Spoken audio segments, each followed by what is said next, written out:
DJN-TV.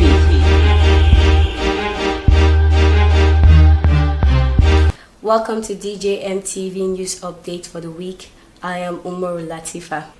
The Nigerian Opposition Coalition CUPP, after receiving credible health intelligence and having researched into the reported planned lifting of the lockdown of Abuja, Lagos, and Ogun State, consulted health experts, conducted a detailed survey, analyzed the pattern of spread since the imposition of the initial lockdown, and reviewed the guidelines for the lifting released by the Presidential Task Force, has now come to the conclusion the opposition coalition CUPP reject the decision by President Muhammadu Buhari-led federal government to lift the lockdown without putting in place measures that can control the growing rate of infections.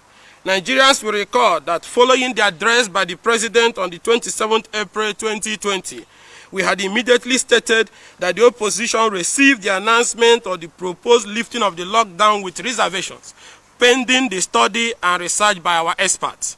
Based on the outcome of the efforts, we have come to this unimpeachable conclusion that what Nigeria rather needs now is a national lockdown and not lifting of the partial lockdown.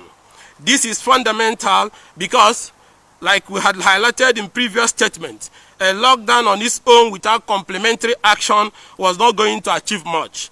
The statistics of the pandemic today justify this position of ours. Nigeria is one of the countries with least testing capabilities. Fellow countrymen, can you imagine that with all the media noise and volume of money spent, including loans and donations being taken and received left, right, and center by President Buhari government, our dear country Nigeria, with a population of over 200 million people, have tested only 12,800.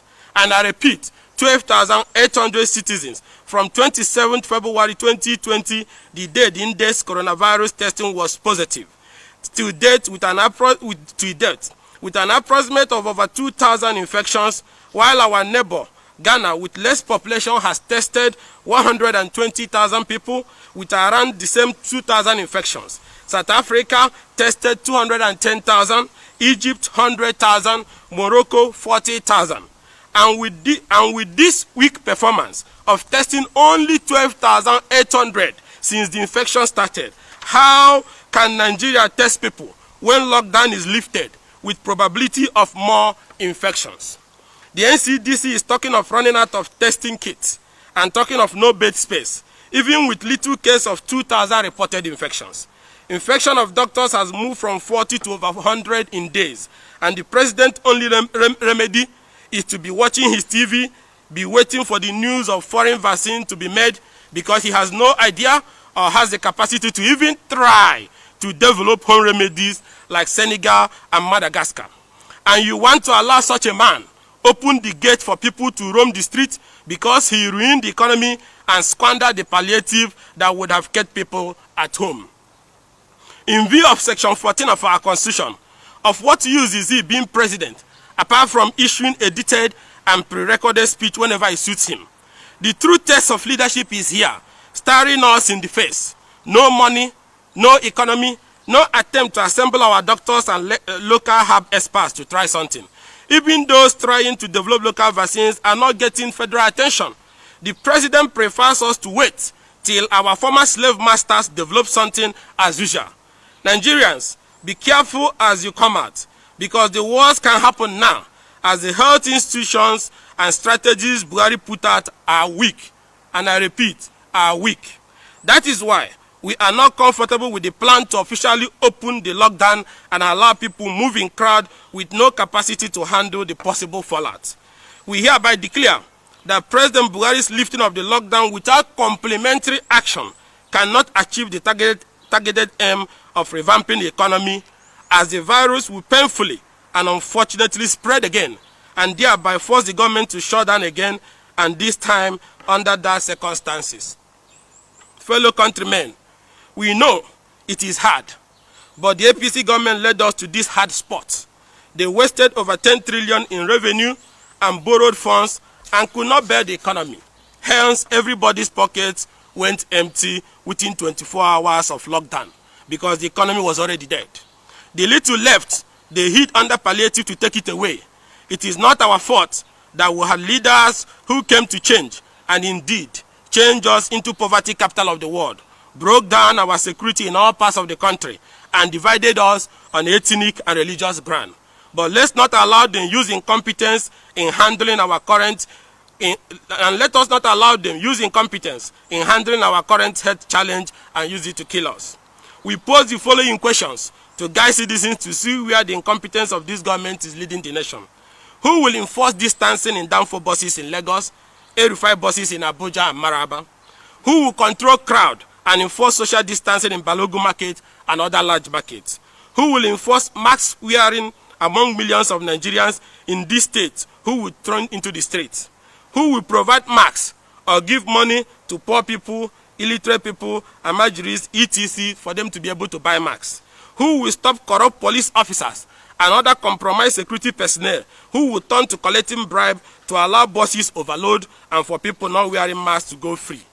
Does the NCDC have the test centers, kit, and personnel for such pressure that will come with lockdown lifting? The question are legion. Hence, we reject the planned move to allow people to return to the streets when the level of indiscipline, corruption, and desperation to make money is high, while capacity for crowd control and relevant institutions to checkmate any rise in the spread of the virus are also very weak. We have also looked at the case of Ghana, Germany, and other jurisdictions that lifted the lockdown earlier. Then they should have the virus infection spikes. Our nation is a nation with weak health infrastructure because the APC did not buy even paracetamol or build any hospital or invest in health research. Hence, prevention of the spread of this virus is our best model. Upon the lifting of the lockdown, people will troop out in large numbers. If some businesses are allowed to open, what will happen to other closed businesses? How can the surge be controlled? Instead of grandstanding, government should be bold to tell the people its incapacities and admit its failures, even during the lockdown, and not rely on false optimism to plunge the country into more problems. The pressure to lift the lockdown was caused by the suffering of the people and level of poverty caused by a regime which turned COVID-19 response into another looting jamboree with several billions of dollars spent and nothing tangible reaching the people, which necessitated the pressure from the people to return to work, a move that would be too early and counterproductive. Rethink this, Mr. President. You are not ready for a lockdown lifting. You failed to enforce the last lockdown because you led a police force that have many corrupt officers. You destroyed the economy and frittered away the palliative. Now you want to cover your inability to provide palliative, which would have helped people and businesses to remain at home and shut down. Now you are bowing to the pressure of our people you have visited hunger on and opening the gate for more trouble that will lead to more infection and possible mass deaths. The lessons from the Great Plague of Marseille of 1720 must not be forgotten. The pressure from the people was due to the failure of government to do the right thing, but pretended to bow to the pressure of the people. This is exactly what this government is doing. Hospitals in Lagos are already overwhelmed, and there is shortage of bed spaces. Same will soon happen in Kano, FCT, and Borno and Gombe. If there is a spike, how would the victims be cared for? When that unfortunate time comes, the president will not remember the economy. The Great Plague of Marseille is a huge warning to government never to prioritize the economy ahead of human lives and public health. It can be a very costly mistake. Also, Nigerians has at least 113 health workers already infected. It shows that the medical manpower for the fight has already been greatly reduced. The Nigerian Center for Disease Control has, within the availability of its resources, done its best, and commendably too, but has obviously shown that it has been overwhelmed because it does not have the capacity for aggressive testing, contact tracing, isolation, and treatment. The sheer number of figures putting more pressure on NCDC will make the situation more worse. Hence, lifting the lockdown now will compound the challenges.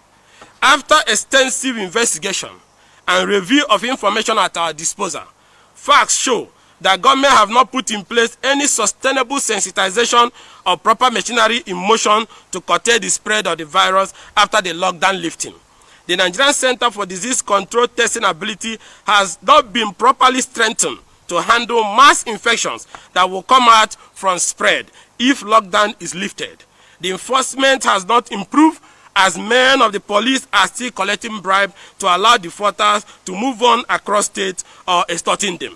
The use of masks has not been made legally compulsory to allow for prosecution or punitive actions against defaulters.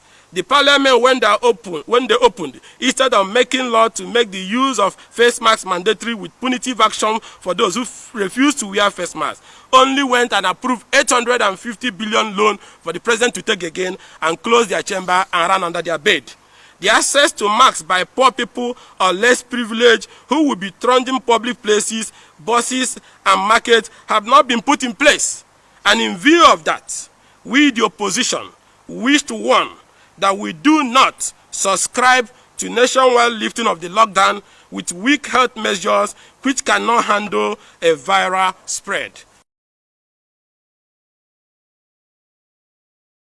Please do not forget to subscribe to our YouTube channel at DJMTV and click on our notification bell for more videos. I remain Umaru Latifa.